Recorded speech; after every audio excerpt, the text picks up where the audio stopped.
Hey, folks, welcome to Discovering Unique Hobbies, the podcast. I'm Zach, and as always, I'm joined tonight by my co host, Cody. Say a little something into the camera, Cody. I feel like Garth from Wayne's Say a World little right something now. into the camera. Hi. Hello. Hi. All right, so that's Hi. Cody. Hi. So tonight we're diving into the shadowy depths of the macabre. I think that's how you say it. As we sit down with our guest, Justin Hensley. Justin's passion for the peculiar has led him to amass a truly fascinating collection of oddities and curiosities. Um, I've seen his room. He'll show us tonight, folks, and it's fun. It's interesting. It's fun. So join us as we explore the darker side of the hobby, collecting and uncover the stories behind Justin's wild assortment of macabre treasures. So yeah, so Cody, I kind of just want to kick this off with I started trying to put that Coca-Cola truck together, and I'm an idiot, left it upstairs. But I forgot that those die-cast model cars and trucks, you need like cement and putty or whatever to Yeah. keep the pieces together, and that is not something I own. So I'm having to remember to purchase that on Amazon or something or Temu. Yeah, that's the thing. I feel like we need to start this when we discuss hobbies, kind of maybe start, I mentioned this to you, start rating them. Like what's the Oh yeah, preparation? What's the time? What is like give it almost like a score, we gotta you call it know? something. Yeah, because there's got to be, depending on there's the amount of time you spend, and as I mentioned, the amount of money you have to spend, the maybe traveling's involved. There should be like different levels Mhm. there, but I can that feel that. take there's been a lot of hobbies that I've given up because they're too much time or they're too difficult, and honestly, most humans want it to be as easy as possible. So that's what I was looking for in a hobby: Yeah. convenience. So Convenience, yeah. And I like that. So a hobby ranking system. So if we were to rank Justin's stuff, we both have seen some of his stuff. I don't know if you've been to their house, but no, we but I've both seen the seen some. videos and pictures, but yeah. Yeah. So if you, how would you kind of implement this rating ranking system into kind of what we are going to be talking about tonight in the macabre, the horror, the murder type, serial killer type stuff? So one thing that you'd have to kind of add a quick category in there that's almost like a positive, and that would be Well, no, it should be positive. well, no, I guess what I'm saying is, so time could be if the amount of time you have to spend could be a negative for a lot of people, is what I mean. And Okay, I see what you're saying. I see. the category I'm thinking of would be he has a love for old school horror movies, right? So he Yeah. just loves that regardless. So it's an easy segue into having that kind of a room. Yeah. Do you know what I mean? If you Yeah. really enjoy that stuff, him and I've discussed some really ridiculous 80s horror movies and the whole campy style. We both love that. And Yeah. so it doesn't surprise me that you see him go into that world. So their relatability to top interest or something like that, I guess, is Yeah. how I would say. I So, got you. anyways, I would say like so he has the ability to already have stuff collected, I would say, because he just loves that stuff. Yeah. He already has a knowledge for it. Whereas like for me trying to pick up a coin collection, I have no idea. Yeah. So familiarity, I guess, with that. But his is cool because it's on display all the time. So that's an awesome idea, and you can live in it. You Yeah. know, Well, so for folks that, obviously have not met our guest in person, I know I mentioned he has like a macabre, I think that's how Google told me to say it earlier, kind of selection of oddities. I don't really know how to describe it without giving it away.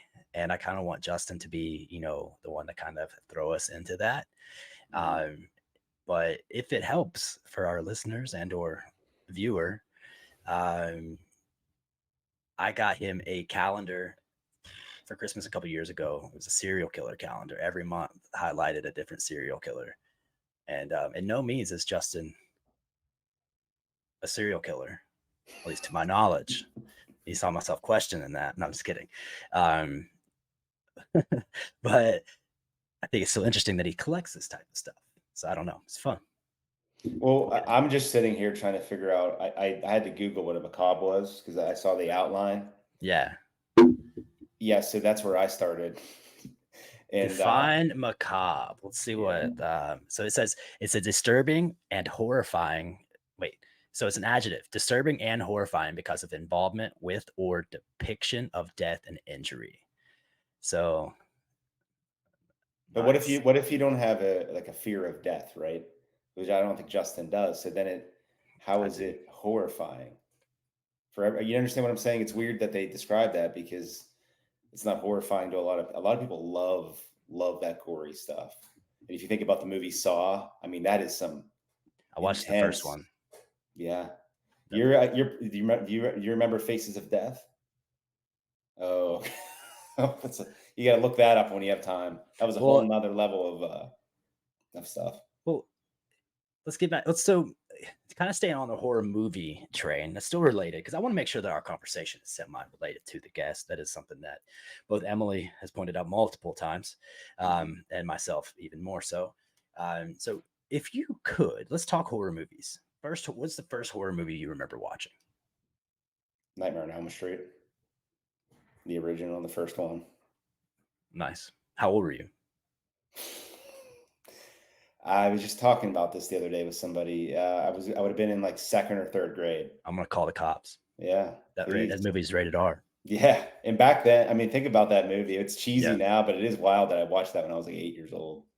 Well, my first was either Texas Chainsaw Massacre, the very first one, Okay. or Pet Cemetery 2. And I was in kindergarten and first grade for both of those. And I was at a friend's house. Yeah. And my mom didn't let me watch that kind of stuff. So it was like earth shattering. I didn't sleep by myself for like 2, 3 weeks. Hmm. And I think it was Texas Chainsaw Massacre. That was the first one I watched for sure. And then Leatherface. yeah, and then I think it was Pet Cemetery 2 where a guy kills a child with the motorcycle or something like that Is with the that? I front think that's wheel. the one with Edward Furlong. I have no idea. I've not Yeah, watched it since. Like I'm pretty it's one of those sure. core memories It's that I that's a dirt bike. I'm sure dirt Justin bike. will agree He'll be with able to that talk one. about that. Nice. Yeah. So of all like what are you most excited to get into with Justin? So him and I, when we've talked in the past, it always Sorry. went to Friday the 13th. Yeah. Like the idea of going to that place in New Jersey where you could like go to the site and camp out and see Mhm. that kind of stuff. He has tattoos, which I'm a tattoo lover. I don't have anything from the horror side of the fence, but his tattoos are sweet. Show me your Um, tats. yeah, so I like them. he's got the full spectrum of that hobby. Do you understand what I mean? That's what I was trying to say. Yeah. From the ink that he has, from the room, from the movie interest to too many other. Yeah, I'm sure there's other stuff too. But him and I, like, it was. I'm excited to. I haven't really got to see the room in depth or talk about the room really. I've just seen it in other avenues and Yeah. heard him talk about it. But I'm excited because all three of us kind of we're on the same page with that kind of stuff. Yeah. It's ironic, we make the movie part. I'm excited about because Yeah. I think isn't that where it all starts? We all got this. It has to be inspired from movies that we've You'd seen. hope It's so. not like we're making this stuff I'd say up. 99% of the people I would say Yeah, it's I made guess if up. it's not, that's a real problem. There's got to be a source material somewhere. Or they're a serial killer. So Source material for this. Yeah. So I really, I was going to that's, ask you, how about are you most excited about? oh, I don't really know. I don't know where this is going to go. I'm excited just to talk with Justin. Yeah. Justin and I are really, pretty good friends. And, unfortunately, since, started, new professional ventures, it's been difficult to get, kind of stay in touch as much as I'd like to. Mhm. So I'm just excited to have the conversation. I'm excited to kind of just highlight a different type of hobby. A lot of this has been like collecting, cards, sports, or baking, stuff like that. This is this completely different avenue, and this is kind of where I want to go. Just kind of, you know, circle globe and kind of, pick a spot. That's where we're traveling, and then Mhm. kind of use that with hobbies. I think that's a cool idea. Yeah, I'm very excited by the fact that I am absolutely certain that Justin has ADHD. Oh So yeah, that's why so he and I that worked so well together. yes, and that's kind of why it was just immediate when all three of us met at whenever that point was. It was like Yeah, okay, we're gonna crack jokes, we're gonna get each other. So I'm excited for that part because yeah, again, it works. So I'm excited Yeah. for that. Now, on that topic, if I kind of don't want to go into what he has. I was about to ask like what your favorite thing he has. Um, I'll say that I could tell you that he has like a like a Halloween tattoo that I mhm, like. That's my favorite. I, Like his ink is my favorite part because I like tattoos and I would love to have yeah. a sleeve of like my favorite horror movies, but not gonna I, happen. so I need to preface this with it's not what you're thinking, but if I was to say I want to see his favorite tattoo and he shows it, we would have to put an NSFW rating on YouTube, not because of where it's located, but because of what the tattoo You is, talk about the calf tattoo. the making bacon. Nice. We talked about your Sacagawea, however you said it, collecting. Have you had any updates on that? Dropped the ball completely. I realized that. I didn't do much either, so that's okay. Well, I didn't even. Again, as I mentioned, I'm going to go to the eBay. I have to go to eBay. Yeah. I have to go back to that because I haven't been on it since like 1998. So that's where I'm going to start. So I love eBay. I'm on there way too often. I bought some Berenstain Bears books the other day off there for Oh my Emily. goodness. Yeah, I used to vintage. love that. Yeah, man. I have a spreadsheet for you to see. It's in depth. Anyway, nobody wants to talk spreadsheets. Everybody hates that guy. So what else has been going on though, man? I we have exciting news for stuff that's upcoming with Cherokee from our last episode. Mhm. I don't know that I'm going to get into it 100% just yet, but we should stay tuned in that. I think that this tonight's episode would be a very fun episode to incorporate Oh Cherokee in. yeah, I absolutely. My mind went there almost immediately. Like Yeah, what we imagine like can do with cut open a cake and then yes. I yeah, was actually the ironic part is without even thinking about this episode, that was my brain was going there because I was thinking of that. We can't even get into that. yeah, Different types, and I was like, oh, well, there's people that probably do that. They make this, oh and yeah. then it is I'm sure I went with the breakers too. There's got to be a horror, you know, There are horror cards yeah. out there. I'm gonna have to. But I'm gonna didn't they mention that there was boxes that you can get? let me When see. we did the Trippy Eye Breakers, they were talking Yeah, about there's some sort of, I'm assuming there's like a horror box, something similar to that. So let me see. I just searched horror trading cards. They have just Friday the 13th. serial killer trading cards. I Sorry. shit you not, man. At this, that's a website called headstonecity.com. Headstone City. They Okay. have Friday the 13th trading cards. How cool for my brain would it be to have a trading card based on each? Like amazing. I think it would be amazing because, and again, we always end up back to video games, but Yeah, I had both Friday the 13th and Nightmare on Elm Street for Nintendo. I never played that. They Which were thing? terrible, but also amazing. At least I enjoyed them. Did you ever play Resident Evil? Is I that did, but is that horror?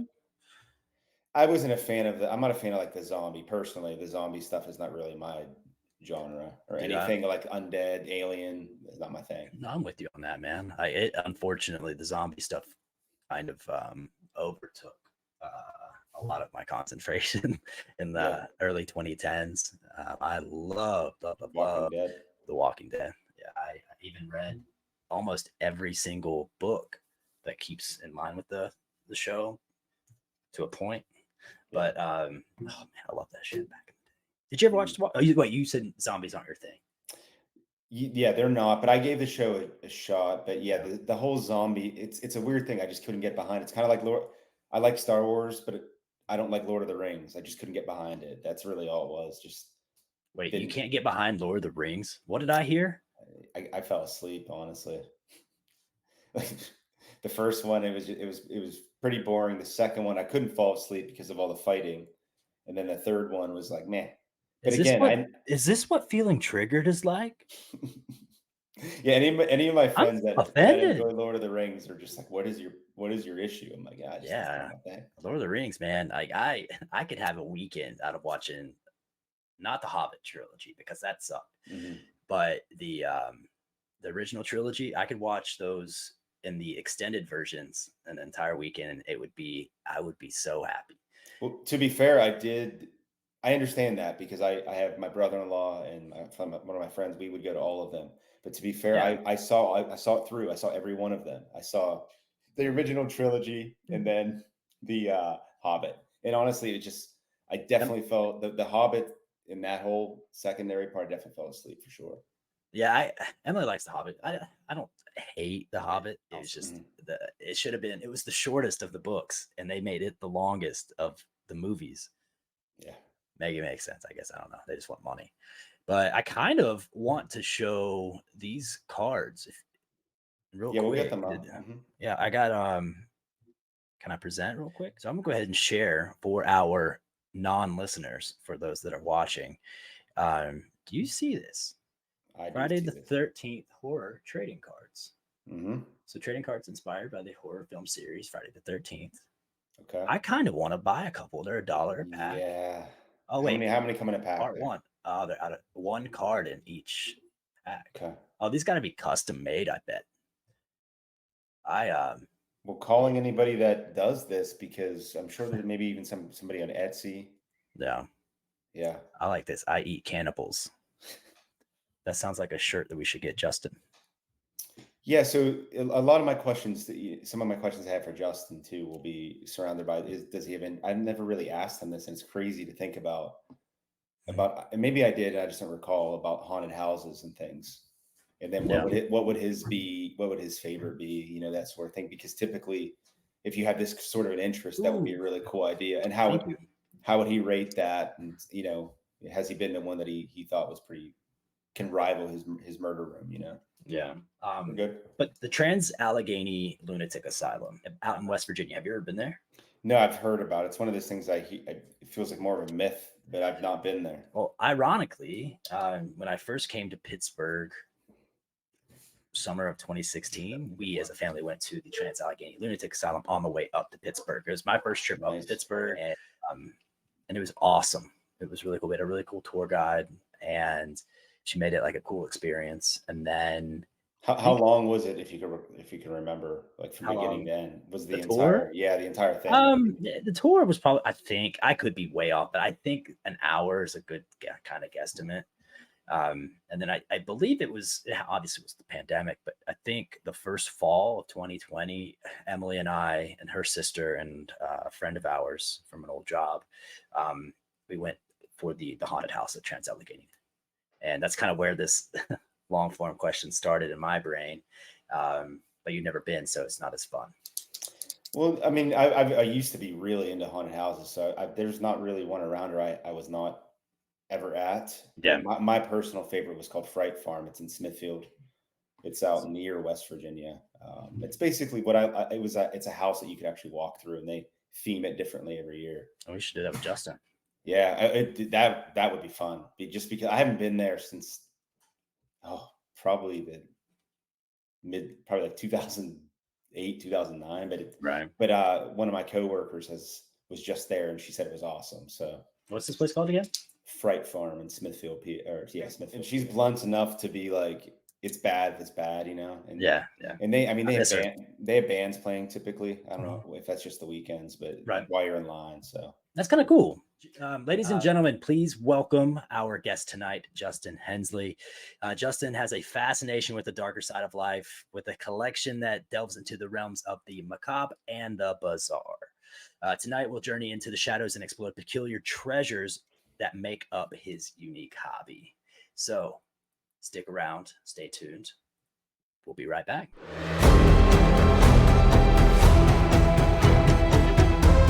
Let's go. Let's go. There it is. What is up? The camera adds like 50 pounds. No, man, you look good. How you doing, man? You? I'm good. How about you guys? The beard looks good, man. Yeah, it's strikingly handsome. I have to tell you, it is fierce. That's the first thing that I noticed, man. Yeah, it's like 4 inches now. It's crazy. Oh, that's getting clipped. That's the longest thing about you. That's getting clipped. It's 4 inches. Oh, it's 4 inches. That's pretty long. That's good stuff. Yeah, they say it's average. I have to tell you that I was sitting back here backstage and you guys were talking, and my ADHD was like, every time you said something, I was like, I have that cake. I have a cake that has broken glass in it and it says red rum. I got it for my kid's birthday. And then Cody was like, oh, I used to play, Friday the 13th. And I was like, it was blue. It was blue. Yeah. It was on Nintendo. It was blue. I sometimes listen to that music just for shits and gigs, honestly. Oh, the 8-bit? Yeah, that was awesome. And Zach's looking at horror cards, and I'm like, just go to Fright Rags, man. You can get them there. Fright Rags? Yeah, Fright Rags. How do you spell fright? F-R-E-I. Wait, that's freight. Yeah, fright, like you're scared. They sell a bunch of stuff, like collectibles, t-shirts, easier stuff to find than what I have, of course, but so I know what's going to happen here. We're going to just start vibing, and it's going to be go, go, go. So we do have to start with. Hold on a second. Yeah, go ahead.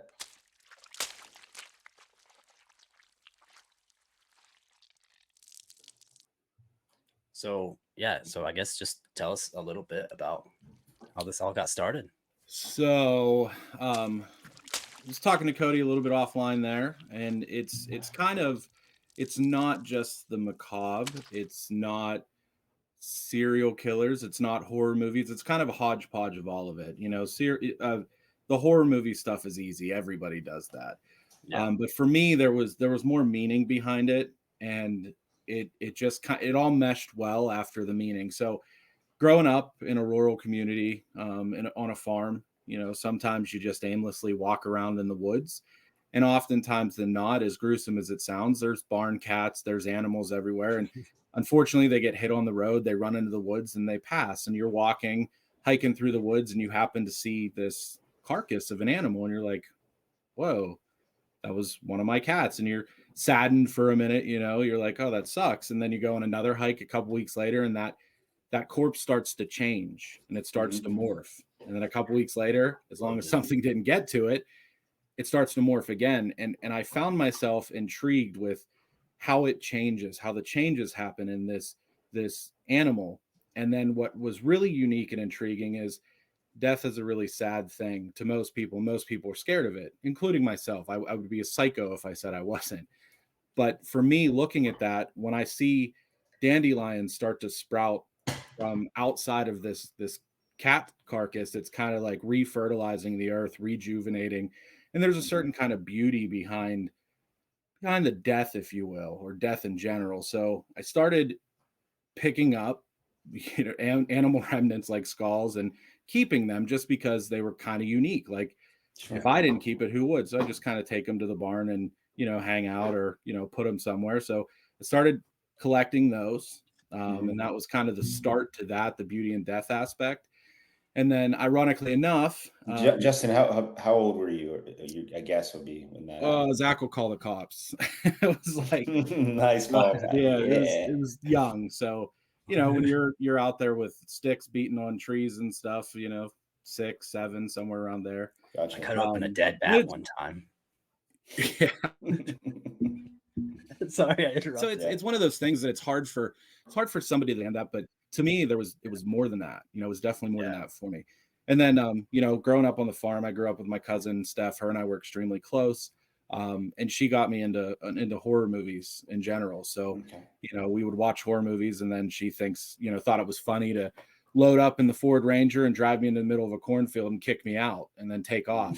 At 7 years old, I'm in a cornfield. But the uniqueness behind that, so it was like I was really intrigued by the horror movies, and then I realized. Well, if you were listening earlier, what was Zach had a great question. What was the first horror movie that you watched, and how old were you? Oh, I was probably 6, somewhere around there. We all have the same age. Yeah. Nightmare on Elm Street was one of the first, and then I got into like Children of the Corn, and it's really funny because that same cousin one. I literally just wrote down Children of the Corn. That is we were a child one. in Malachi. Yeah. After she did that so many times to me, drop me off in a cornfield, or we'd go walk through the cemetery, and there was an old mausoleum, and she would have one of her friends dress up in all black with just white shoes standing in the mausoleum, and then take off. All of her friends would scatter and leave me there. So it became to a point like, how do I overcome this? Yeah. So did you ever see, everybody saw Home Alone, but do you remember when Kevin goes downstairs and he's like, I'm not afraid anymore, or outside, I'm not. that was Yeah. my concept, right? So I just told myself when she would take off, I wouldn't be scared, and I would just yell like, "I'm one of you. I'm one of you. I'm on your team." So I convinced myself that they wouldn't get me because I was one of them at like 7 years old, and I It's a wasn't. good approach, actually. I like that. So I started, It's like a real life Coco. yeah. So we her and I would go down to the movie store close to us, and we started at one end of the movie store, and we rented every single horror movie from, B-rated, House of Wax kind of Vincent Price, the whole way up to That's a Faces pretty of good Death one. on VHS, and we went through the entire movie store and watched See, any that's what horror movie. I don't know if I brought that up. The Faces of Death. It is Yeah. the easiest. Would you describe it as a bootlegged supposed actual footage of people getting killed, some of which you could tell was fake, but the majority of which I think is real? Is that, and if you watched it in the theater, which I Yeah. did participate in this, they gave us some ridiculous certificate. I was all excited for it, but it was like a piece of paper. But watching it at a theater, and I definitely was not 18, by the way. But Yeah. do you remember that, Justin? Yeah, absolutely. Yeah, it was definitely it was Extreme. archive, bootleg, half fake. Some of it may have been real, but it was definitely a snuff film at the time. That's 100% what it was. It was shock and awe factor, but we watched things like that. And then that kind of rolled into my collection now. I didn't start collecting that stuff younger, and I didn't really start collecting this stuff. It was just me understanding the beauty in death, and then, having that appreciation for horror movies. And then where, the serial killer aspect, and I don't have a lot of that stuff because those are heinous acts, right? They really are. Of course, But yeah. I got intrigued in that because of the psyche. Like, what makes somebody tick? What makes somebody literally get to that point where they're like, this is what I'm going to do? So you start looking at it and you're like, society pushes these people one direction or the other. And then you look at horror movies and you're like, why are they like this? Society. Any horror movie you look at, any single horror movie you look at, it's all societal. Just like you were talking about Jeepers Creepers. What did he do in that movie? Like, he killed certain people for certain items. He wanted this person's eyes and this person's lips so that he could eventually fit into society. So it was like society straining. And I was like, this is interesting too, but it was more along the lines of what makes them tick, not the crimes that they committed. Because, well, there's a reason why people are obsessed with this stuff, and it's popular, and there's shows and movies about Ted Bundy. Like true But crime. and you mentioned you said society a couple times. All I could think of is The Village. I think of Then when I got older, I kind of hodgepodged it all together. Started collecting and finding kind of what it started with minor horror movie memorabilia. I started with back in the day, and I don't have them anymore, but they were called Living Dead dolls. They were like little porcelain dolls modeled after horror movie characters, and they were in little coffin boxes. And they were really cool, but they were mainstream, and that wasn't me. So I had some for a while, and then I started, collecting the Mecha horror movie figurines, the customs that come out. And then, I rolled that into actual, horror movie stuff. Like in the back, I don't know if you can see it, but I have a Michael Myers mask. It's cast from the original Devil May Cry. William Shatner. It's cast from his original mold, and it was one of like 400. So that's where I started picking it up. I have a Rocky Horror Picture Show, that direction over there. That's one of 200. There were only 200 of those made. So I started collecting that stuff, and then it morphed into kind of what I have now because it was harder to obtain, and went back to the side of like the beauty. So the main portion of the collection is definitely the macabre, the odd, I would say, quack medical, the macabre, and then there's horror movie stuff sprinkled in there too, mostly. What would you say is your most prized possession out of everything that you have? That's almost impossible to kind of put a finger on, simply because there is so much, and there's so much more that I want. If you have to grab something right now, you only can grab one thing, and you're running out of the house. You have to just grab it. Probably the my Mourning photo. Okay. Yeah, my Mourning photo. Just because that's a rarity. That was a different time period. People would look at that now, and people do when they look at it. They're like, "Why do you have that? That's weird." But it's one of those things in the Victorian era. That's what they did. Awesome. You know, they had mourning photos. Mourning, like mourning, sad. MOU. Yes. Oh, okay. It's like So they had mourning waking up and photos, taking a and they selfie. had mourning wreaths. Mourning wreaths are really unique, and I almost had my hands on one. They're very, very rare. I offered north of 5 for it, and he still wouldn't take it because he knew what he had. Yeah, he knew what he had. So a mourning wreath, just to kind of let you know, it's actually a deceased person's hair, and they take that hair and they weave it into a wreath, but it's flowers, so it's a floral design woven out of hair, and it's put on a back, you know, a back piece or in a shadow box.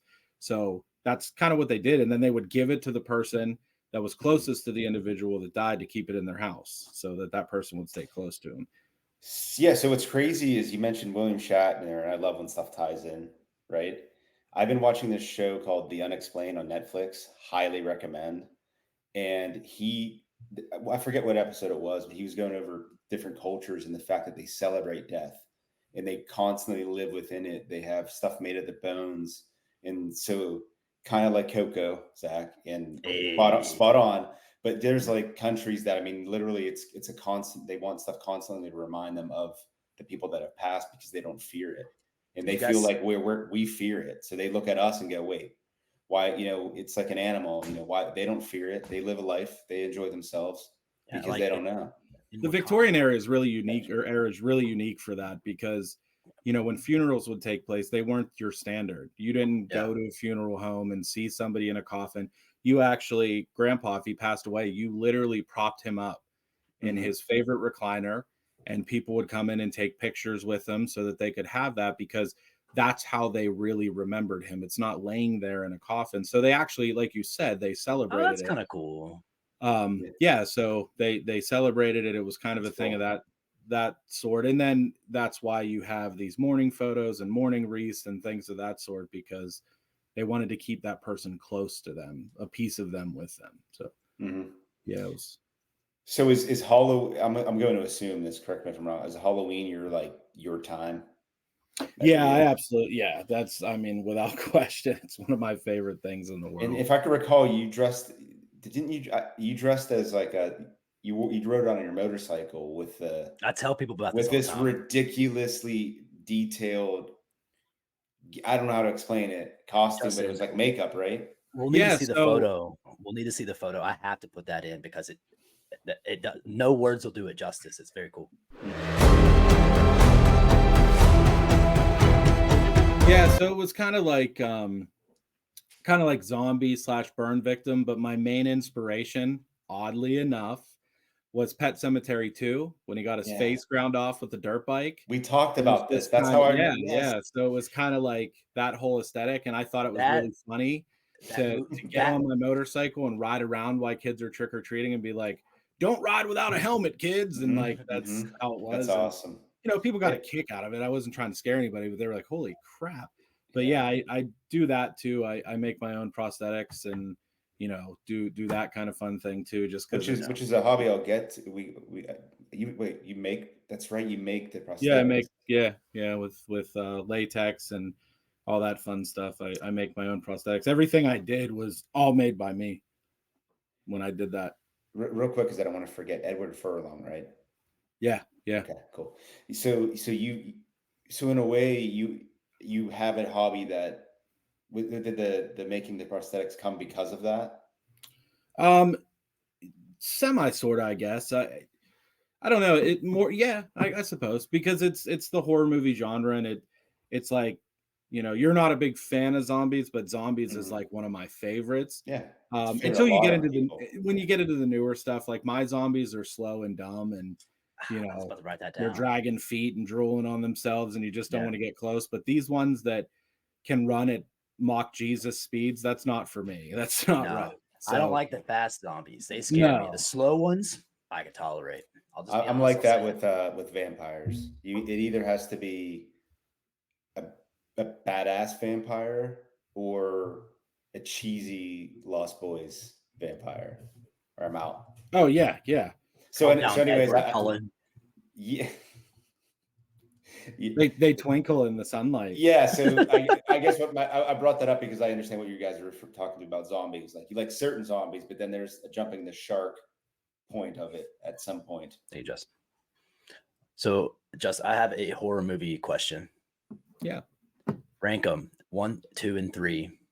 Scary Movie 1, Scary Movie 2, and wouldn't you guess it, Scary Movie 3. I've only watched one. That's the best one anyway, so that's all that matters. Yeah, I've only watched 1, 3, 2 is the answer. Yeah, so Okay.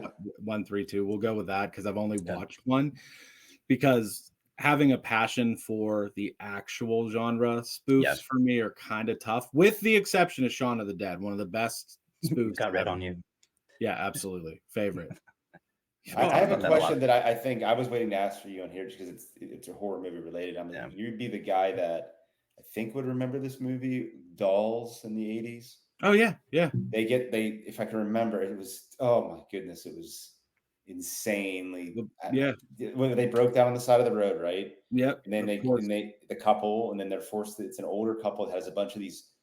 The best way to describe it is dolls that look like that creepy character from Mr. Rogers' Neighborhood. Yeah, like that. Do you understand what I'm talking about? Yeah, Don't get me started on Mr. Rogers. What was that guy's name? Anyways, but those dolls, that movie in itself, man, to this day, I don't like to have a doll. When my daughter was little and there's like little dolls like that, it drove me crazy if they were just sitting out on the couch. But anyway, I can tell you honestly, and you may have this question loaded, but of all the movies I've watched, what scary movie bothers you, or what scary movie is actually scary to you? 100% Candyman. 39 years old and still will not say it in the mirror at all. Would never do it. I used to be like that when I was a kid.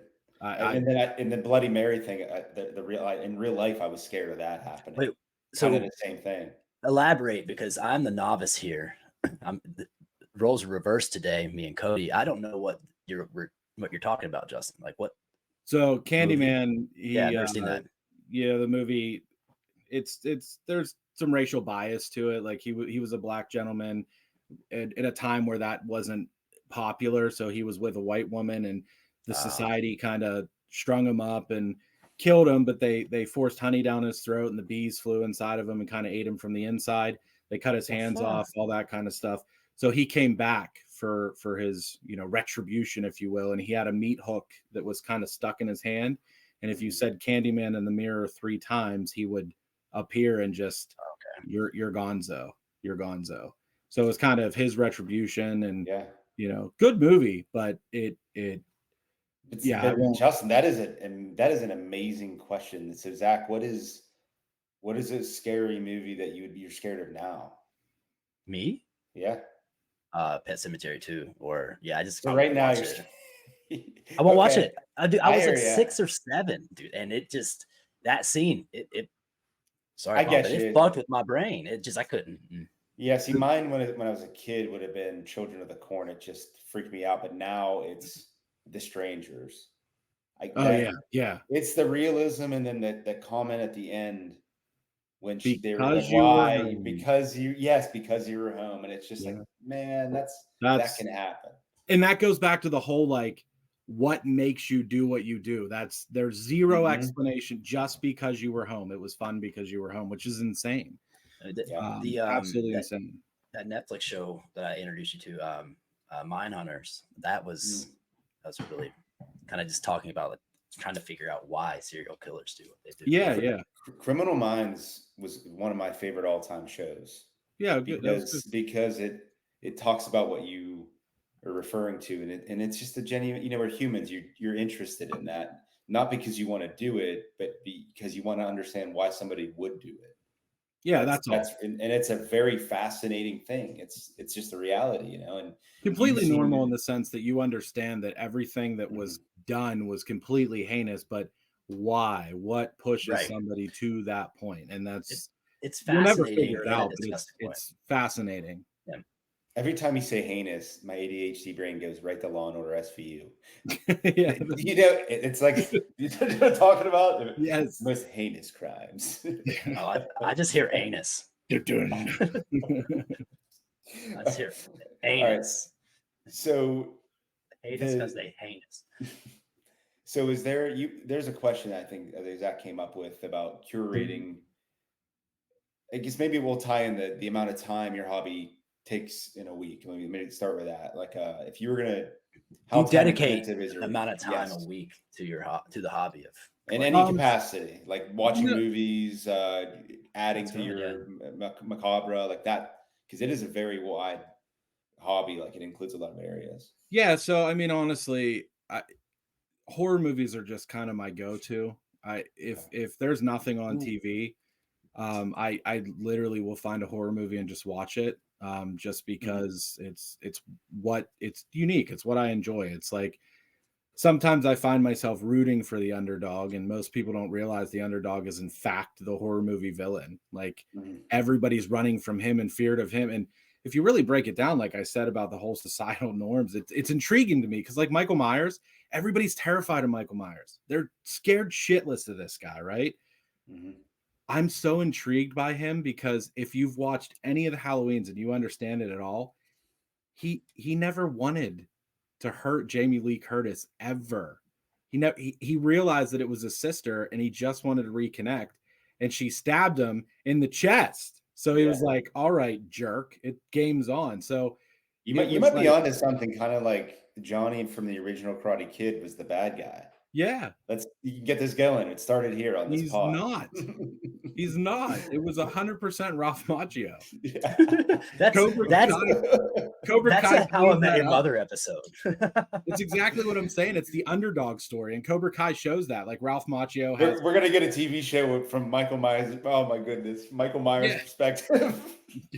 Like Ralph he's Macchio gonna get a new girlfriend, and then he's gonna have a separate. This works for almost every TV or movie show or TV show or movie, except for like the Hi, I'm Scott Hansen episodes, whatever that show is. Those bad people are always. Yeah. That was a bad joke. I tried. To catch ya. Predator. There it is. To catch you never root for the predators. Yeah, that's one you don't root for the underdog there. That's what I was trying to say. Yeah, that one's not a winning combination. Yeah, that's why like the I second just couldn't get it out there. That's why the second, that was what pissed me off personally about the remake of Nightmare on Elm Street. They made him a child. Like, was he, at least they didn't make it as apparent in the first series of Nightmare on Elm Streets, but the second one, they made it clear he's a pedophile, right? Oh, with Haley or whatever, Earl Haley. It was the guy from Bad News Bears. Kelly. I know from and Kelly, and then it was like Katie Cassidy was in it. I'm trying to think who else was in it. Kellen Lutz. I wasn't digging that one either because they. But am I wrong though? Or no. Regardless of the backstory or not, like they kept it pretty well hidden. Whatever it was, you knew that society kind of did something wrong to Freddy, but they really pushed the boundaries with like this is why they did it, and it almost turned it from like a horror movie where it's scary and campy and fun because Freddy Krueger he was one of the most funny, iconic. If you watch that again and listen to his lines, like "Primetime Bitch" is one of my favorite ever. Yeah, because he had that humor. So Zach, what we're talking about? Did you see the original Nightmare on Elm Street? No, I'm still trying to figure out how to spell fright. Okay, I got you. So just the easy. I just want to explain something. So imagine an '80s movie about easiest way to explain it was a guy who haunts you in your dreams who's a burn. I know who Freddy Krueger is. So you got that right. Yeah, he can like kill you in your dreams and stuff like that. So in the '80s, as Justin mentioned, they didn't really. And I'm describing this for Zach and anybody else that doesn't know the horror genre as much as I don't know as much as Justin, but I know a decent amount. But the easiest way to explain it is from the '80s, he was this character that was bad. He was bad. And then he was haunting kids in their dreams to get revenge on the parents, but it wasn't really detailed as to what his crimes were, right? And so fast forward to they remake this next one in like the late 2000s, I think 2009, something like that, or in and around there. And then they make it apparent that he was like a gardener I believe he was a gardener at a daycare center, Daycare, yeah, and yeah. he's molesting the kids, and they make it like a whole thing. Yeah. So like that's the fun side. Like first of all, who wants to even see anything like that? And then also anyways, it just ruined it for me personally. Like I know they tried to make it more real and believable, and it did piss me off, and gets you fired up, like, yeah, get them. But it was the opposite of what the original series was. They worked too hard to try to tie all that together. Like the parents chased him in the boiler room and it caught on fire, and that's why he is how he is. But it lost the concept of why he's trying to get revenge on the parents, because at that point you're like, I'm not interested, because if that's who you were, you don't need to get revenge. Like you got what you deserved. But they did the same thing, quite honestly. And I'm a huge Rob Zombie fan. I think his stuff is amazing. It's campy, it's funny. Like House of a Thousand Corpses was amazing. Devil's Rejects equally as amazing. El Super Beasto. Do you think really this segues, like this influences your? Sorry to interrupt you. No. But do you think this influences your music taste? Um, Because like, no, I'm not just saying because of Rob Zombie, but the majority of the horror movie is a metal or yeah, dark metal, you know? it has a definite metal connotation, but no, I mean, I always kind of like metal, but I'm all across the board with music, to be quite honest with you. I say Most of that it, because Brian. Justin introduced me to a soundtrack that I listen to probably every third week when I change up my workout plan, and it's the Fright Night. Ironically, Fright Night. I don't know how to spell it. And it's and I thought Justin goes, you have to this soundtrack's legit good. It's not just, you know, it's an 80s movie. And so I listened to this, and I can work out to the entire playlist, and it's just it's a crazy thing. But I do have one more question that I want to ask you, and that is there an 80s or 90s horror movie or 70s, I'll include 70s, that was remade that you thought was good? And if so, which one? Like a good example would be The Last House on the Left by Wes Craven, or any of those sort of remakes. That one's really hard because I'm also like a nostalgic originals guy. Like, don't mess with the originals. So we could talk about abominations like House of Wax with Paris Hilton. What are you doing? Why did you do that? That was ridiculous. That was Vincent Price.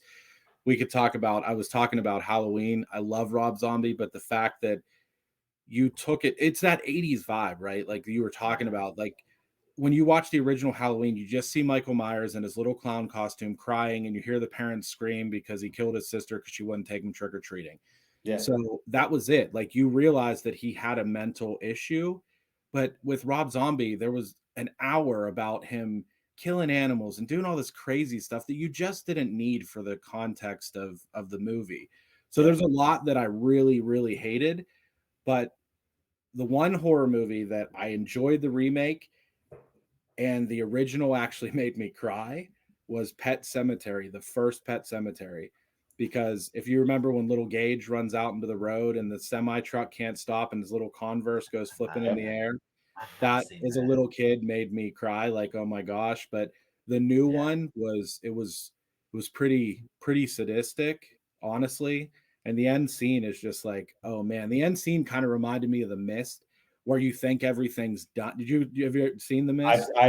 I've seen both of these movies. Yeah. The ending of The Mist was, you think everything's done, or you think everything's done, and then you hear this noise and you're like, oh, no more bullets, and everybody dies.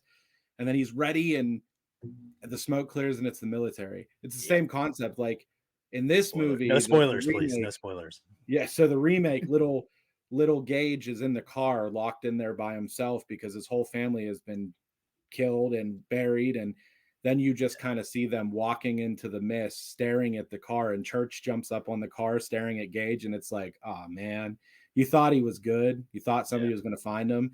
And then you realize somebody did find him, but the wrong ones. It was just kind of like, that's wild, man. Like it was a wild. I liked it. I I did. agree with you. I wasn't expecting it to be good, honestly. I Yeah. saw it and I was like, these other ones were bad. I don't see this one being good because it's one of my favorite originals. Rachel. Yeah. Oh, And yeah. yeah, there's just so much of it that's crazy. And if you're an animal lover, and so it just really hits home whenever you see that. And I don't know. And then there's so many memories I have from that second one, but it's just bits and pieces. It's the dirt bike. It's the fact that Edward Furlong is it. And it's the jerk stepdad. Is it stepdad? Yeah. That dude is fate, like his Police all of officer. that. Yeah. Mm-hmm. Yeah, it definitely that one. And if you asked a segue to that question, what horror movie do you never want to see remade? 100% the Leprechaun. Leave it alone. Leave it campy. Leave it the way that it is. They did a wonderful job. Are there people thinking about redoing it? No, but I'm just saying if there are in the world, leave it alone because you did a wonderful job of camping that up so perfectly that the first one was Goonie in the first place. Yeah. And it went the whole way up to Leprechaun in the Hood, Leprechaun in Space. Like you did your own thing and let it be. Was that one Warwick Davis, right? Yeah.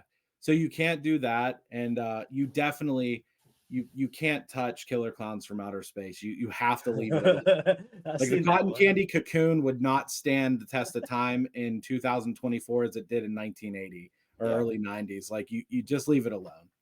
Leave it alone. I have a question. It just came to me.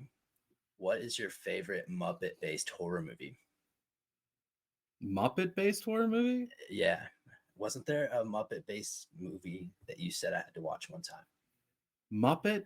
Yeah. Was it Puppet? They're puppets. I thought they were Muppets. I don't know. No, Muppet. Puppet Master? What is the movie?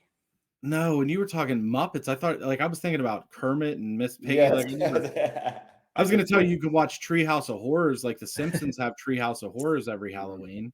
No, it wasn't that. It sure wasn't Puppet Master, Justin? Isn't that a no? It was puppets, and you told me for months to watch it, and Storytime Murders or something like that. No, that's not a horror movie. Oh, that's not a horror movie. That's a what's it called? A cop comedy. Oh, Happy Time Murders. That's it. It just has murder in the name. Melissa McCarthy's in it. Yeah. That reminded me of one that I actually liked somewhat recently that that Donnie Wahlberg was in. I'm trying to think. I don't know why I remember Donnie Wahlberg. It was the one where it was called like Dead Silence. I kind of liked it. Did you see that? Yeah. I don't know what it was. It was like it kind of reminded me of. It was along the same lines of an 80s movie vibe, but it was just made in the early 2000s or whatever that was. It was like, if you scream, this woman's going to come and take your voice and you're going to, you know what I mean? It was just wild. Anyways, brain went straight to that. Speaking of that, like it was last weekend because you're talking about like screaming and taking your voice. Oh God, I totally just drew a blank on the name of it, but it had the old ventriloquist puppet on the box. And it was about, the lady's name was Mary Shaw. Yeah, that's it. Silent. Yeah. Jesus. Yeah, the puppets and the marionettes, and then if you and at the end, his dad was a puppet. Yeah, she made the entire time, and that woman the whole time. God. Yeah, that was wild. No spoilers. What they said that on spoilers. No spoilers for you. This movie came out in 1995. Like, what are you doing? You're missing the boat. No spoilers. And FYI, just a sidebar segment backwards because you brought in Happy Time Murders because it had murder in there.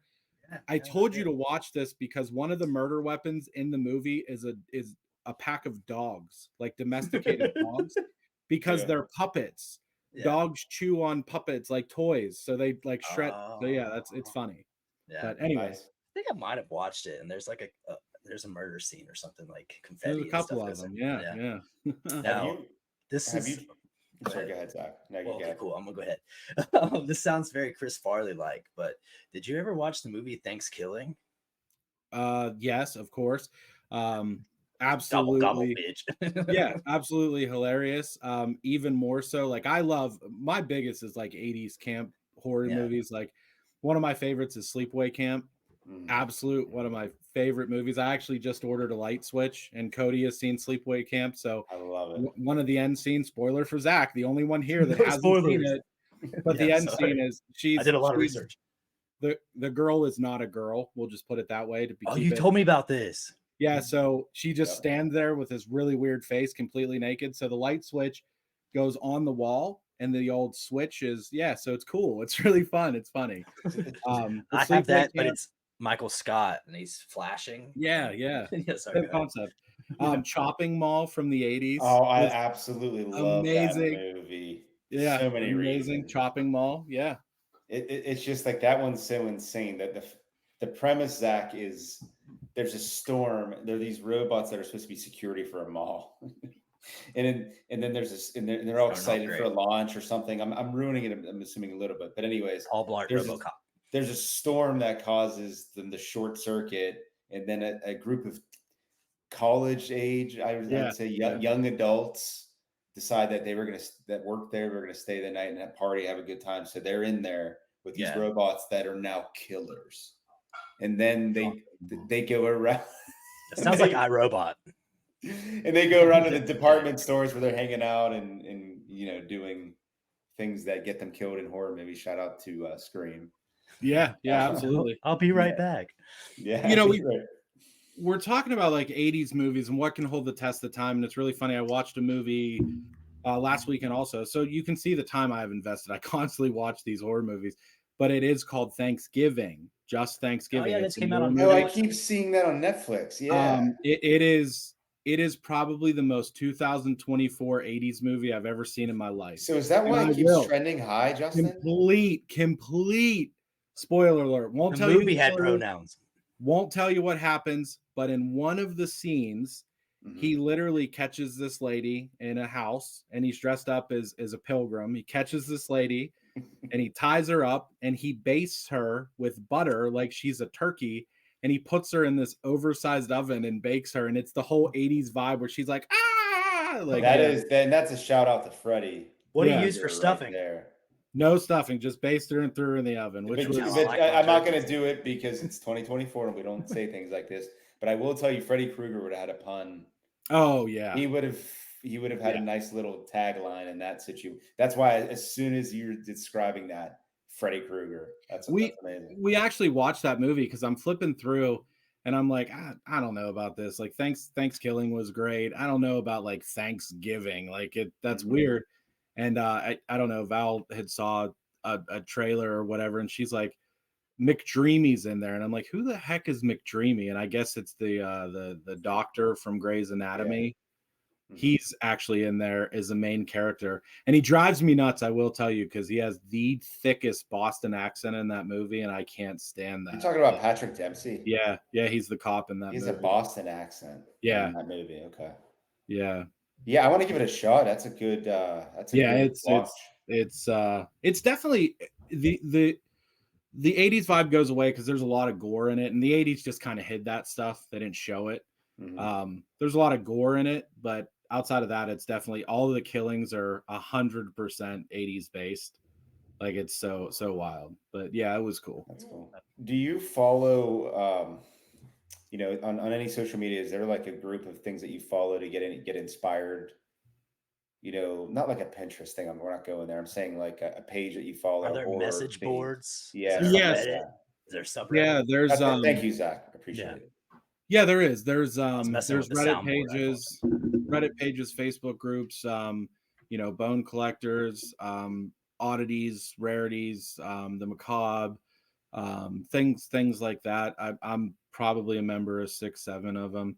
And then here in my hometown, ironically enough, they just opened a shop pretty close to me.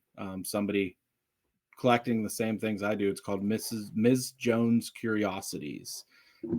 She's got some pretty wild stuff in there. Have you been to Salem? I have not. No. I was just there this past, and we could talk about this another time offline. But you would just imagine an entire strip of that kind of stuff. That's all that's there. These shops, and then the further you go down, the more unique and less touristy they are. And then you stay at an old Salem hotel. There's ghost tours. It's one of the coolest places I've ever been, man. And I absolutely would be coming back with some stuff, you know? Yeah. And Yeah, the further you go away, I guess is if you go off the strip is where you get the really odd stuff. I took a couple ventures off and just kind of checked out some of the stores. It was really cool. Thought of you actually, because I'm like, man, Justin would dig this Salem place. vibe. Yeah, it was just awesome. Now again, you have to. It's almost like Niagara Falls. You have to go a little bit past the tourist part to get to the real unique and cool stuff. So There's a house in Pittsburgh actually called Trundle Manor in Mm-hmm. Pittsburgh. That it is their private home, but they do tours on I think it's like Wednesdays, Saturdays, Sundays. They do tours, like $20, and you can walk through their entire house, and that's all it is just wall to wall macabre insanity, like weird collectibles. When are we doing this? Whenever. I'm wide open. Yeah, I'm down to go Saturday. I would definitely do it. Yeah, Trundle Manor. It's look it up, check it out. It's pretty wild. Like the stuff that they have. Is it open all year? You said it's open all year? Yeah, they actually in front of their house, probably not in the winter, but they have like a replica of the Munsters car that they had built, and that's kind of what they drive. So yeah, it's pretty wild. Yeah. Just I kind of want to pivot a little bit from like horror and stuff like that. Yeah. So you called the room you're sitting in your murder room. Right? No. Are you in the murder room now? No. So yes and no. Okay. So interesting backstory, because I know that was a lot kind of what we talked about. Yeah. And for sake of the podcast viewers, I messed the guys up because yes, I had that. So all of this unique collectibles used to be in the room right over on the other side of this room. And ironically enough, it was there because it was the shock and awe. That's what I literally had it there for, because my house is ranch style. So when you come in the front door, you can make a left into a very country-esque living room, like vintage style lighting, that kind of stuff, or you make a left and you're literally in hell. The funny thing about the left is anytime. What's that? You said left twice. Go to the right in the living room. Go to the left. There it is. Okay. So, but when you go to the left, anybody that came to read the meters, like gas, electric, water, they had to go through that room. Yes. So that room's always dark. And then when they come, you flip the light on. And as soon as they step inside the room, it immediately takes people's breath away, because that room was painted fluorescent white, like the whitest white you could get. And I blood splattered the whole room, like handprints, blood splatter from the floor to the ceiling. And then this stuff, all my collectibles just used to be meticulously placed all through that room. And that's all that was in there. So you'd walk in there and immediately people would talk. And then I have I have a window that sits facing the road, and I'd always lift the window up and people would literally stop on the road because they could see some of this stuff. Yeah. And it was called the murder room because I have a mirror that Val actually painted for me to put in that room. It's a giant mirror. It's actually on the wall across from me now, but it says all work and no play makes Jack a dull boy. And in the center, it says red rum. And because you have some photos of this, by the way, I'm assuming some. Yeah, I have photos, and I have stuff here. I brought some stuff closer to me, so I don't have to turn the camera. You want to make sure. This mirror is really cool because it's like one of those super deep reflective mirrors. So when you're looking at it, you can actually see the back. It's like one of those two-way mirrors or whatever it is. I got you. You can actually see the back, so you can see the flip side of it too. So you can read red rum and the murder on the backside. So the funny story is why it's called that, and it is funny, but my kids, like, all these collectibles are here and they're like, it's cool for them, it's unique. So they would literally go to school and tell their friends, like, you got to see my stepdad's murder room. And then I'm like, guys, you can't go to school and tell people. They think you're an actual serial killer. Like, hey, so then when we have the so when we have the kids' birthday parties and stuff, the first thing parents do is like, can we see it? And I'm like, yeah, you can. So we got to a point, and more for Val, and Val's really cool. Like she loves this stuff too. She's kind of got a really cool appreciation for it, kind of fell in love with it. And she actually set that room up for me. She's like, this is what we're going to do. This stuff should be displayed. Like, people don't understand it, but they should. Yeah. So this is now the new room, because we do have a sliding barn door that when you close it, it looks nice on that side. But when you open it, you're like, what the heck? So I did move it. So unfortunately for the viewers, the room's still painted blood red or white and red. We haven't painted it over yet because the splatters are so thick. But it has like a nice desk and a dining room table and, you know, one of those freestanding bars in there. So it's got all this nice, pretty stuff with like, what's wrong with your walls? And well, let me explain. So yes and no. I am sitting in the room now. If you couldn't tell directly behind me, we got that giant boar's head on the wall behind me there. You got a knife kind of sticking out the side of it that actually has Michael Myers engraved on it. Behind me is some, I actually think there's Michael Myers. We don't forget to show us the stuff that you have too, by the way. Yeah, so there's Michael Myers right there. Okay. I see. It's Frankenstein. Frankenstein, yeah. And then I got stuff over in the other cabinets, and I got cabinets on this back wall with a bunch of stuff in this side. And so, yeah, we moved it. So unfortunately. Looks good though, man. Looks good. Yeah. Yeah. So what do you have to show us? What do you want to see? We love ourselves the adult show and tell part of Yeah, I'm trying to think. I don't have anything for today. We'll start with anatomy. Some anatomy. We have little sheep's head in a jar. Oh yeah. All right. Yeah, for the listeners, head over to our YouTube, or maybe we'll show some photos on our Instagram. But yeah. Until then, we'll have to describe it. So he's holding up a. Yeah, Justin, we need like a vivid description. Well, that's it's not too vivid. It's a sheep's heart. I mean, most of the time you would never really see that outside of ever. Nope. Really. I mean, it's inside of the body. So really interesting to just kind of have it sitting around. Very American horror stories. I like it. Yeah, I got to be careful that they don't fall over. So we got an emacicator here. So that is used to clip testicles. And in the jar directly below it is, in fact, a set of testicles. And this, ironically enough, like a wrench. Yeah. Like a shoebox. It's pretty exceptionally sharp. Clip this. Yeah, this is really unique to me because, believe it or not, this was a Valentine's Day gift from Val to me. And a emacicator, so it was kind of funny that's what. So you have that in a shadow. That's in a shadow box. Shadow box, yeah. I said shoebox. No, shadow. Dude, that's nice. Yeah. We have. I imagine you like somebody comes over and, you know, if you have a daughter, the first thing I would be doing is she's dating somebody. Hey, come here and meet with me, son. Yeah, check these out. Yeah. These aren't mine. Or just even show them the room. That'd be great. It's either one of those or like, you know what I don't have in here is a human skull. Like I don't have one of those. Not yet. Not yet. I mean, Harvard actually messed that up for everybody because at Harvard Medical School a couple years back, the students were actually stealing those and selling them on the black market. And it became an issue because people would donate to science. So you actually have to, everything that I have, just as a disclaimer, is all ethically taken. Nothing has been killed. Nothing.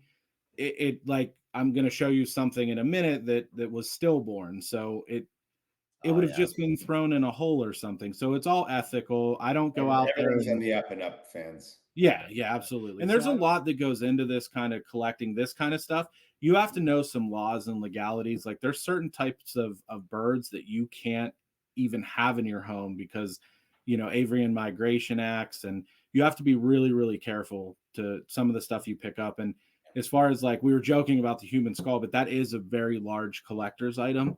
And they're unique because your skull has so many fuse points. Some curators will actually recut those fuse points in the skull and kind of blow it out and put it on like a stand that you can close it and then pull it out and actually see all of the fuse points. But they have to be, you know, there's a certain time frame that they have to be from, and they had to be an actual medical specimen. You can't, you know, do what Harvard did, and they kind of messed it up. But nonetheless, there is a lot that goes into it. You have to know your laws. You can't just go out there and find a dead crow on the road and bring it home, because you can get yourself in a lot of trouble if you collect the wrong thing. Because there is some regulations to it. You have to be careful. So this next specimen, this is mummified, dried, bisected pig. So you can see all of its internals, which is really unique to kind of see it in that standpoint. But Yeah, it's Whoa. Oh. So he has a shadow it's box. shadow box as well. Yep. So it's It looks like an X-ray kind of. yeah, it's does, hard to yeah. see on the camera really well, but it's Yeah. 3D for sure. It's bisected and completely mummified, So dried. bisected, does that mean it's like cut down like Right down the middle. the Yeah. middle? I have a mummified bat over in the corner too. I didn't pull it off the wall. And I also have, I should have taken that off the wall too, but I have a death head moth, which is part of the macabre, part of this collection, but also ties into the horror movie. It's a Nice. death head moth, like Silence of the Lambs, and it's on parchment paper with script writing. It's kind of cool. Right. Then I have, this is the Mourning photo that I have. So in this photo, the frame is actually from the 30s. Well, the whole thing is from the 30s, but it's original woodwork from the 30s. This is real human hair in the frame. This is a photo that would have been, hung in someone's house after the child passed away. And there's satin from the coffin in the frame as well. So this is the Mourning photo. Yeah, folks, you gotta go to YouTube. Yeah. This is crazy to see. Bit of So I didn't even know this was a thing. So Mourning photo, yeah, that's pretty. Zach's trying to process that. No, it's Wow. no, what I'm trying to process is where do you acquire that? My question is like, do you go to eBay? Do you go to I marketplace? So I Facebook? appreciate you guys and your podcast sending questions out. So I kind of know. Yeah. And I saw that question and I can't lie to you. And I was like, I get everything from Chuck E. Cheese. Yeah. Because I need to tell you honestly, as weird as it is, this market, there's a lot more of me than you know. Like this is a very lucrative thing. Like people want this stuff because of some people want it for the shock and awe factor. Some people want it because there is a beauty in death. Because if you really think about it, what happens to this stuff? It just gets discarded. Like this next fellow that I'm going to show you, he would have just been thrown in a manure pile. I mean, true farm life, he would have been thrown in a manure pile and forgot about. Not anymore. He's here and you can view him. And, it's just one of those things that you kind of look at it and you're like, that's pretty cool. But people want this. And that's why, like shock and awe factors. And you wouldn't believe, you put some of this up online, the amounts that it sells for. I mean, I have a bear skull up there and somebody just put a post out on one of the forums that I had up that they were looking for a bear skull, pay $500. I'm like, for a what? Whoa. Like, okay, but it's not going anywhere because it's mine. It's for $500. So awesome. This next fella, this is actually he's known as Wilbur in our house. But he's a little. So we're looking at a pig, a Duroc pig. Yeah, it's in a little tri bottle, so you can see all angles of him. What kind of liquid is that? I mean, it's clear. This is again for our listeners. Sometimes you can get them in like a formaldehyde type solution. Yeah. But formaldehyde tends to smell at times pretty bad, and it can be pretty bad for you. So if you get like 90% isopropyl alcohol, once the specimen, and I've done a lot of research, I don't make these myself, but once they're done and they're injected and soaked and with all the alcohol, it'll preserve the way that it is. But the bad thing about alcohol is everything that I have, this can happen. Because alcohol evaporates and I have to be able to refill these all the time. And sometimes when it gets too low, Wilbur will start floating on me and I got to take them out and refill and clean. So Justin basically just took the top off of the jar. Yeah, just because you gotta be able to refill it at times. Joking but not joking. It's Wilbur. Do you have any intentions of getting a Charlotte? I actually Spider. I actually have Charlotte's Web reference. I thought you were talking about Charlotte the Stingray. No, Charlotte. Justin, you got it immediately. I love it. Yeah, Spider. So I was actually looking. Yep. They're kind of tough to really keep, because when they're dried to an insect, there's nothing really left of them. You have to pin them, or you can't just kind of leave them sit. I like dioramas also. It kind of takes part of this and puts it into part of the horror world. And if anybody's seen, what was the movie with Steve Carell? And he needed to go Dinner for Schmucks. Yes. Yeah. That's a He made the diorama where he houses. takes the little mice. Yes. So I had a diorama. It was a bunny, and it was Evil Dead. So it was the bunny with a shotgun in his hand with his torn up shirt, and there was a little door with a little Barbie doll head, and that was the scene. So dioramas are cool, and sometimes that stuff will be put in a diorama, but not like a joking type diorama. I like those. I think they're funny. Like gaff things too, like a jackalope is really funny. But the dioramas that I really like are like, you'll take a spider in their web and they'll put it on, in between two sticks with some greenery, and just kind of, it just sets somewhere. So those are kind of unique too. Yeah, but I have other stuff. I didn't bring it all over. Like I have a steer skull, Texas Longhorn, and I sent it out and had somebody paint Otis Driftwood on it from House of a Thousand Corpses. Behind me, I actually have a coyote skull with Regan from The Exorcist painted on it. That one's actually, it's pretty cool. Awesome. I have a javelina, which is like a wild boar, just smaller, more vicious. I have a javelina skull, and I have my first ever cat that I found, a cat skull up there too. Yeah, teeth are missing, but it's natural patinaed, so it actually deteriorated in nature, so it's got a brownish tinge to it. So it's pretty cool. And I got one thing. I do got to jump right here. Hold on one second. Yeah, you're good, dude. You're good. I'm excited to see what this is. Yeah, this is something that Zach should probably know what it is, because I know that he's had these in his mouth a time or two, because I'm so excited to see what this is. He is from Appalachia. Appalachia, that's right, not Appalachia, because I'm cultured. We know what this is. That's been in my mouth. Hold on, let me. Oh yeah, 100%. It's been in your mouth, Zach. Yeah, is that a tongue? I have a tongue. No. So this is actually called a hillbilly toothpick. It is a baculum, is a scientific name, which means raccoon penis. Nice. So, yeah. Raccoons, possums, some squirrels, they generally do their business in trees, in awkward notoriously. Yeah. So it literally has a bone, so that I guess he can do his deed. But yeah, it's known as a hillbilly toothpick in the Appalachian areas. I'm surprised you didn't know that. That's where the term boner comes from. We were going to ask you what challenges that throughout your this hobby, the macabre, that sort of thing, you've had to overcome. But I think one of them would have been having to move the room, right?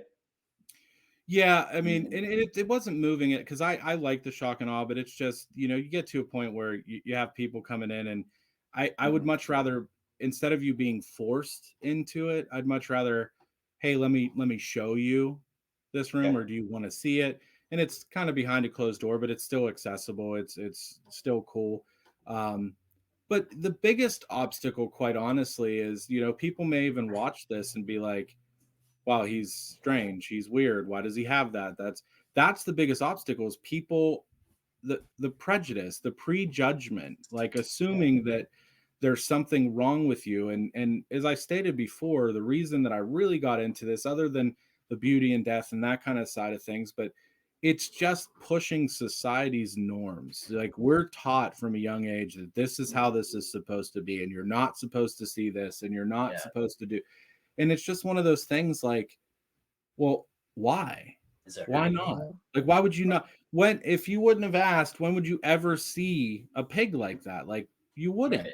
Like the bisected one, you just wouldn't. So I just wish that people would understand that it has nothing to do with your mental incapacities. It's nothing to do with it. I mean, I go about my daily business as a professional. I'm a husband, I'm a dad, I golf, ride motorcycles. Like, I'm a facet of everything. See, at least I can only speak for myself, Justin, but I view it no different than, I have some stuff that as an older man, you'd be like, why does he have pairs of boxing gloves signed by Clubber, for Clubber Lang from Mr. T, in his room, or the Goonies little treasure thing. And it's weird to, for some people, I have friends that are like, that is super weird, man. but it's all about perspective. I guess that's the way I see it. I think this is that's just really life. intriguing. Yeah.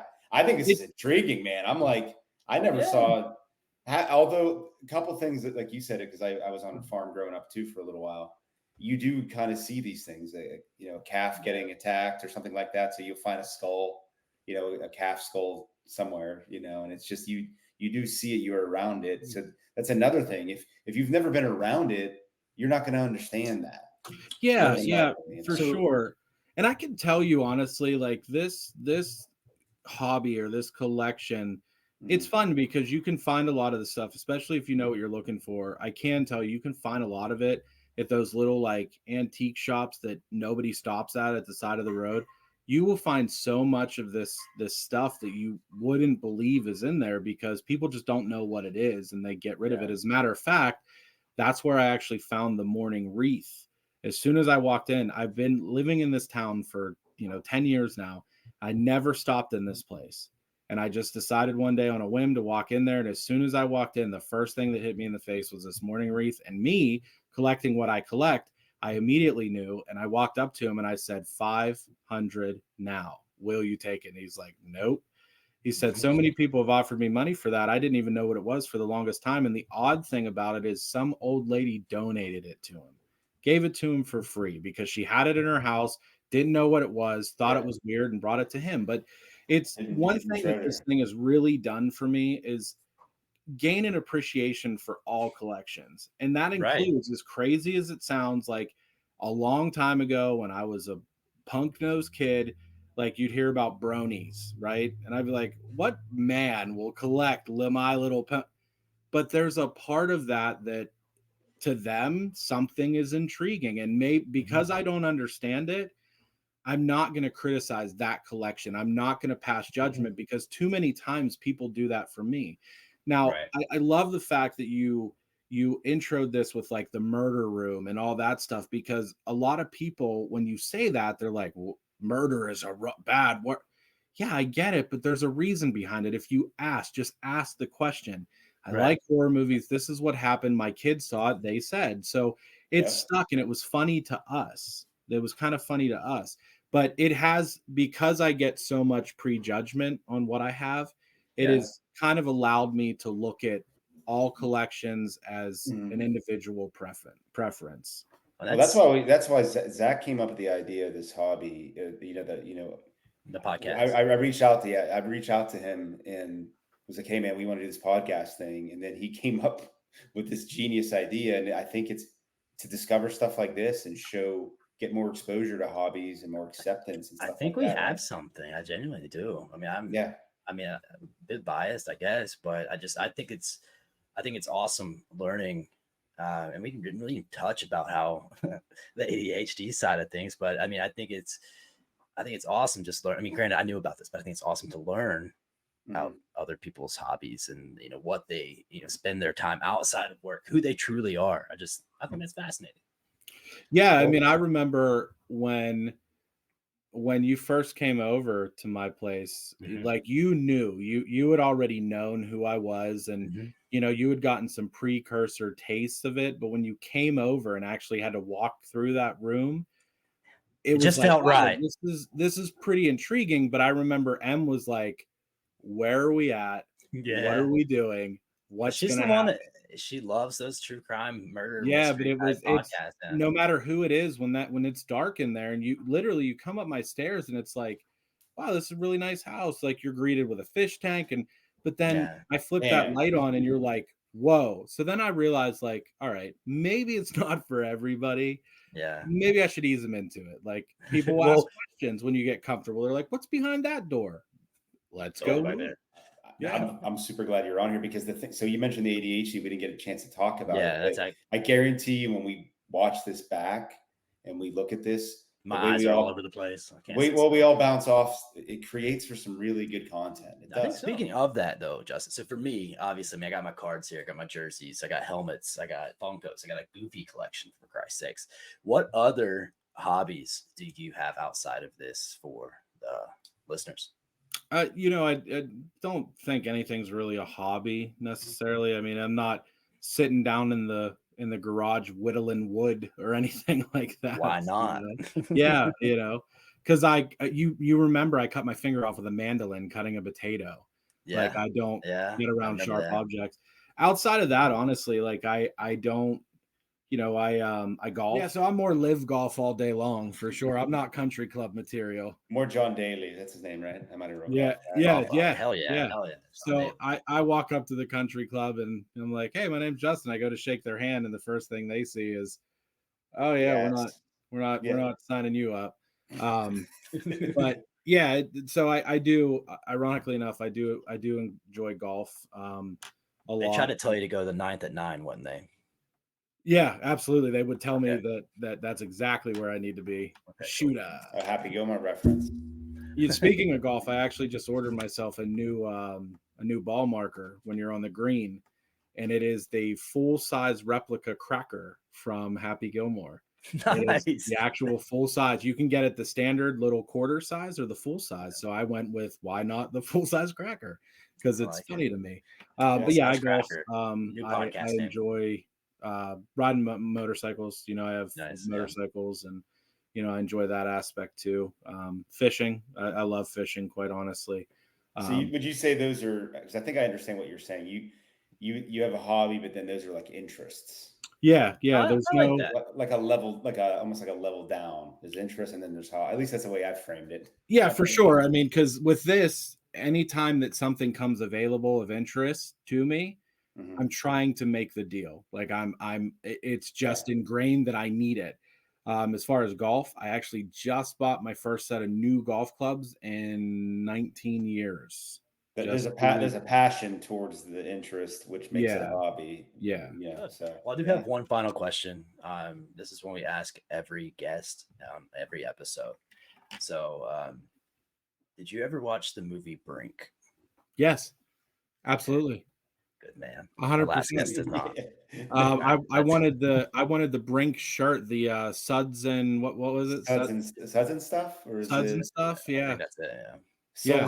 Soul Skater. Weird. We talked about Mac and me. We have a love. We all three of us have a love for these odd, weird. I have it as a 39-year-old man. I have an affinity passion for the 1995 to 2000 era Disney movies. Unwrapped, Halloween, the Irish, Motocross, Luck of the Irish. Motocross is a great one. I forgot about that one. Yeah, Cadet Kelly. There was one that I watched. I know you asked me one last question, but there was one that I watched, and I never can remember the name of it. But it was about a magician. Like they went to this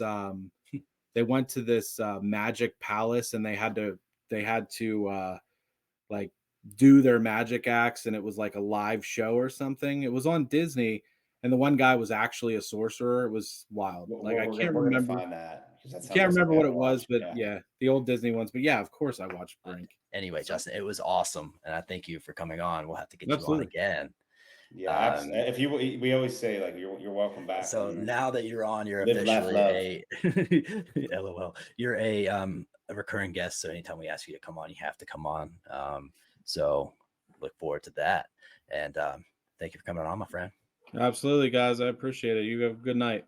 You too, man. You too. See you, man. Later. Bye. So that was good. That's good.